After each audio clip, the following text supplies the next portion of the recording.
menjelaskan cara pencegahan stunting di Desa Tropodo. Sebelumnya, perkenalkan, nama aku Ayu.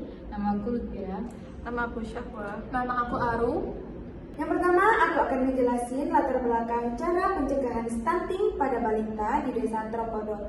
Sebelumnya, balita itu adalah sekelompok usia yang sedang dalam masa pertumbuhan dari janin ke akar anak-anak, yaitu pada usia 2-4 tahun.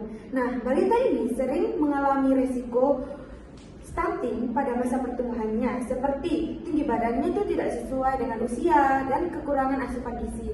Nah, cara menangani stunting itu bisa mengikuti program yang ada di desa kita. Contohnya di Posyandu. Nah, di dalam Posyandu kita bisa memenuhi asupan gizi pada balita.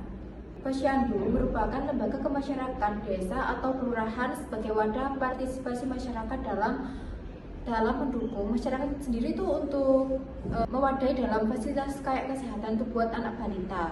Stunting merupakan kondisi anak terlalu pendek untuk usianya akibat kekurangan gizi, seperti kurang gizi kronis dan makanannya tuh kurang diatur, disebabkan oleh asupan makanan kurang yang bergizi.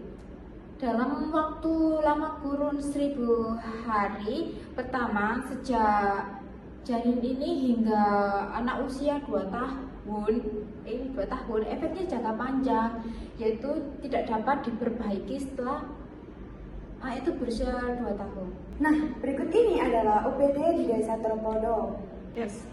Nah, berikut ini adalah data balita yang beresiko terkena stunting pada tahun 2022 sampai 2024. Nah, pada 2022 data balita yang terkena stunting mencapai 10 orang anak. Lalu pada 2023 menurun menjadi 4 orang anak, sedangkan pada 2024 kembali turun menjadi 3 orang anak saja. Kemudian ada data total anggaran.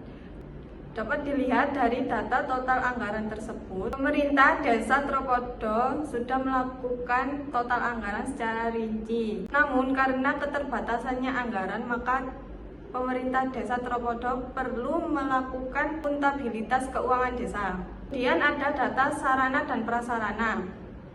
Data sarana dan prasarana pada Desa Tropodo sudah sangat cukup dan terperinci. Namun data tersebut belum cukup optimal yang membuat data stunting pada Desa Tropodo belum menjadi zero stunting. Maka dari itu ketersediaan sarana dan prasarana harus optimal agar masyarakat desa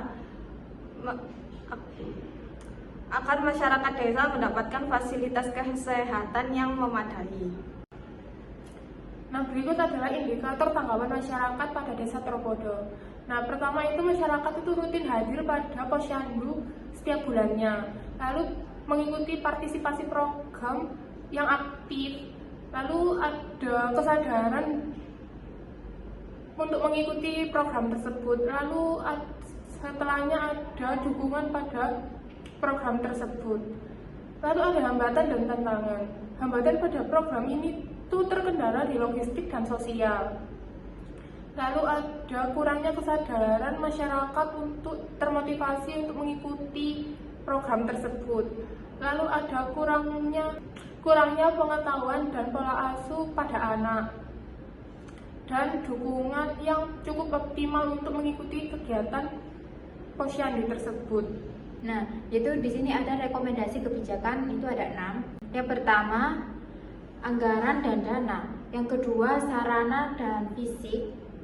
Yang ketiga, edukasi dan perilaku. Yang keempat, kemitraan. Yang kelima, partisipasi dalam masyarakat. Yang keenam, monitoring dan edukasi. Nah, kesimpulannya yaitu peran pemerintah di Desa Tropodo sudah cukup baik, tetapi efektivitasnya itu masih terhambat oleh kesadaran masyarakat. Jadi, gak semua masyarakat itu sadar bahwa mengikuti program posyandu itu sangat penting untuk pemenuhan gizi pada balita. Sekian presentasi dari kelompok kami. Kami mengucapkan Terima kasih dan mohon maaf sebesar-besarnya jika ada salah kata ataupun perbuatan yang kurang enak dilihat. Wassalamualaikum warahmatullahi wabarakatuh.